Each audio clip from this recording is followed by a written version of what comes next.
Indiscretion opens with Kira engaged in meditation, the one where you keep chanting, "I once caught a fish this big." She's interrupted by a call from Raska Karn, who believes he has evidence of a Cardassian prisoner ship that was lost years ago, the Ravenok.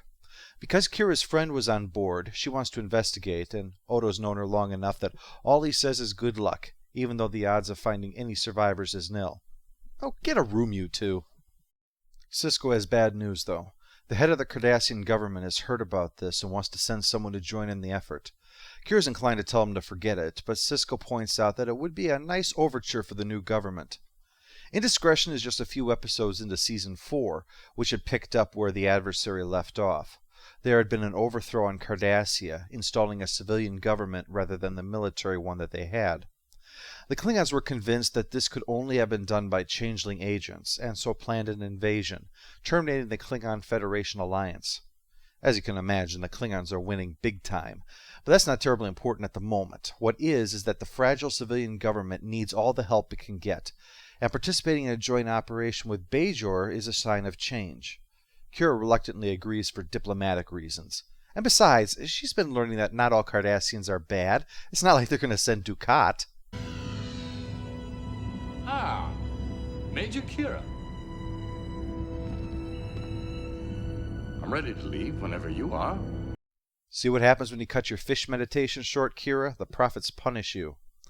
You might be wondering why he's here, since there was that regime change. Well, Dukat's got a good sense of self-preservation, so when he sensed the winds of change blowing, he switched sides. So he not only wasn't removed from power, he was in fact promoted to Chief Military Advisor. Not exactly a good first impression for this new government. We wanted someone who would be familiar with Bajorans, so we sent someone who regularly killed them. This point is really beaten home as we hear the two discuss the occupation. See, the subject of the Resistance, because that's who Kira is searching for, a member of the Resistance, leads Dukat to compliment her, but it's part of a twisted self-congratulatory compliment. I know you find this hard to accept, but I believe that in some ways the occupation actually helped Bajoran. Which part? The massacres or the strip mining? Let's look back over Dukat a bit to see why he'd be dumb enough to actually say that. I'm not referring to the argument, I'll get to that in a second. I mean actually voicing it to a Bajoran freedom fighter. In Defiant, he agreed to an extremely one-sided deal for information he could use against political enemies. Before that, he was trying to preserve peace in the DMZ to help him rise again. And in the beginning, he left DS9 because the Bajoran occupation had ended, and the implication was that it was due to his failure. It points to two predominant characteristics of Dukat: ambition and ego. He wants to have power, that's a given, and we'll see more of that as this review goes on. As for ego, well, he sought validation from Sisko, and now is doing the same from Kira. I think it's because he wants to believe that everything he did was right. He wants to believe that despite the massacres and the strip mining, he did right, and he's looking for any reason to justify it, and he wants them to agree. Now, I may be opinionated, but I always try to be fair, so let's give the straw man his day. Is Bajor stronger after the occupation? Possibly yes. They're united, they're stronger. That doesn't mean they have Dukat to thank for it. As Kira said, whatever happened was in spite of, and not because of, the Cardassians. Because all the Cardassians were an enemy. And it misses the other half of that, which is that Sisko, the guy Dukat wants to approve of him and the one the Bajorans look up to, has gone a long way towards ensuring that the Bajorans remain united and strong after the occupation ended. That which does not kill me does not make me stronger. I make me stronger when I refuse to let it kill me. Meanwhile, in the B-plot is the issue of romance, because Sisko's dick is an important enough character to occasionally need its own episode. He's been seeing Cassidy Yates, a freighter captain, but who's coming with big news that she's been offered a job for the Bajorans, so she can stay on the station rather than maintaining their long-distance relationship. Wow, sounds like a big step. At dinner, she reveals that she did get the job, and is thinking about staying on the station full-time. She asks Sisko what he thinks. I just meant it's a big step. Uh-oh. I think that big step might have just been into a pile of dog crap. I'm proud of you. This job. Forget about the job. Oh, yeah, that's always the sign. Let's cut to a less volatile situation, and that's the first time anyone's ever described Kira and Dukat that way. The presence of Raska doesn't help. The voice of the new Cardassia, so compassionate, so understanding. Almost makes you forget that 5 years ago he was working Bajoran to death in forced labor camps and shooting anybody who tried to stop him. But he is handy with a tricorder, confirming that this is indeed from the ship they're looking for, and Raska tells them where to look for it. Naturally, the planet has plot radiation that'll prevent beaming, so they have to land and head towards the remnants on foot, and unfortunately go the long way around, as it's completely covered by sand, wiped clean by the wrath of God. Meanwhile, back on the station, an even more dire matter is being considered. It's a big step. That's all you said. Quark steps in to offer his advice. If she says she doesn't see you enough, threaten to see her even less. If she wants more gifts, take back the ones you've already given her. It's all about control. What's creepy is that while I was getting some background information about this episode, completely unrelated to what Quark said, I ran across a blog about this from the opposite gender that was essentially the same idea as Quark had, how to establish control over your man with these kinds of weird head games. You know, I continue to remain amused when people unwittingly advance Ferengi ideals in different forms, and it shows just how much of it is still in us. Left, right, center, male, female, doesn't matter. Kira and Dukat start checking the wreckage, discovering evidence of weapons fire and numerous graves, but no signs of the survivors. They need to check the remains, but Dukat doesn't want Kira involved since it would desecrate the Cardassian dead if they were viewed by an alien, which doesn't apply in reverse because of the Bajoran religion. How did Kai Maressa put it? What remains after death is but a shell, a sign that the Pa has begun its final journey to the prophets. At first you might think, wow, Dukat seems to have at least a passing interest in Bajoran spirituality. Maybe he's not so bad after all. But then you might recall what Sisko said about how Cardassians spend their childhood disciplining their minds so they can have near-perfect recall.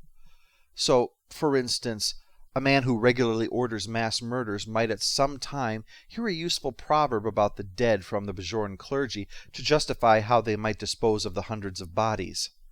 As Shakespeare wrote, "The devil can cite scripture for his purpose. An evil soul producing holy witness is like a villain with a smiling cheek, a goodly apple rotten at the heart. Oh, what a goodly outside falsehood hath." If you think I'm being unfair, then realize that Dukat's been engaged in deception this whole time. When she wanted to know why of all the Cardassians they would send a butcher like him on this olive branch mission, he said it was because the ship was his responsibility, so he had to come. In fact, he most likely insisted that it be him because one of the Bajorans on board was his mistress. One of several mistresses that he had, I should add. And when you factor in all his kids, well, I think Dukat has a fly that can only zip down. Anyway, he's here to check on her and their daughter. When he spoke about why it's often helpful to have a personal stake in a mission, he was speaking just as much about his own needs.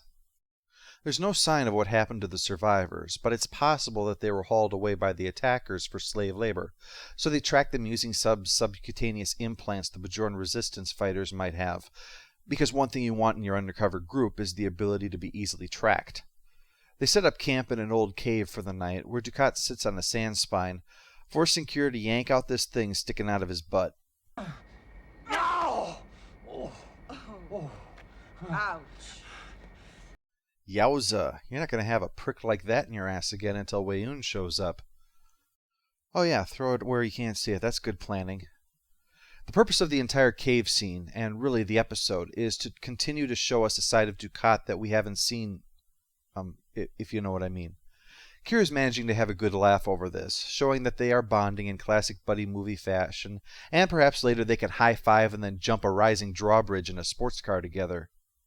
After they laugh at Dukat's ass penetration, the subject turns to his mistress.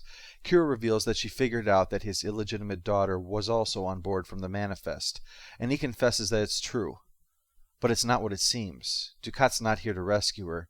He's here to ensure that she dies here. And that's not a spoiler from later on. He just comes right out and says it. Not a good move, Dukat. You're going to have to shove an entire cactus up your butt for Kira to get past that little peek into your diseased head. Now, why do I say that about Dukat?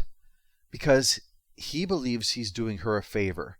He doesn't believe she can go back to Bajor because half Cardassians would be rejected, and going back to Cardassia is not an option, so putting her down is the only kind thing to do in his mind.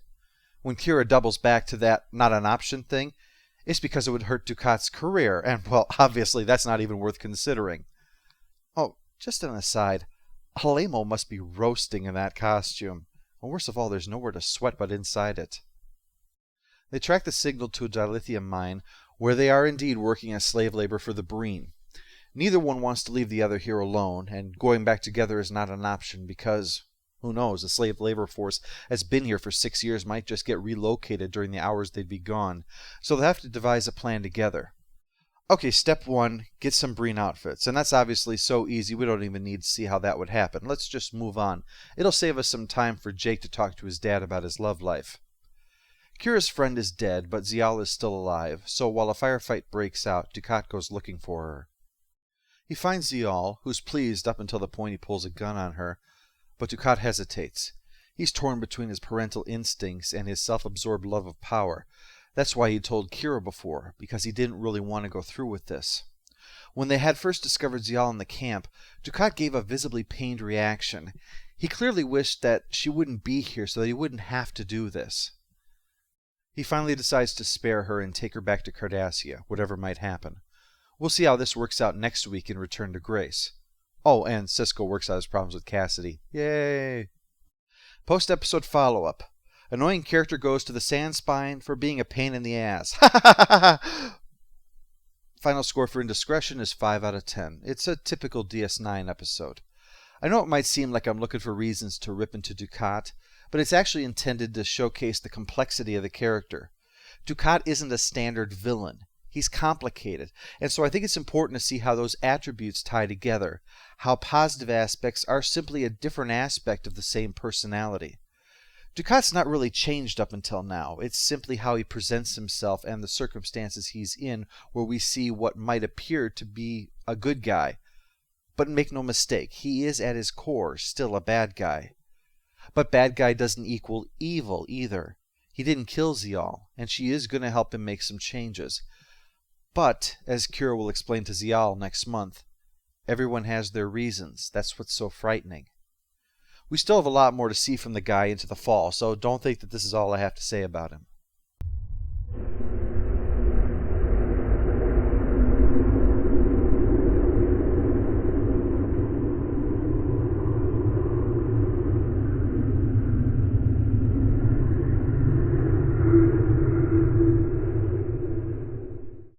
It's a big step. A very big step.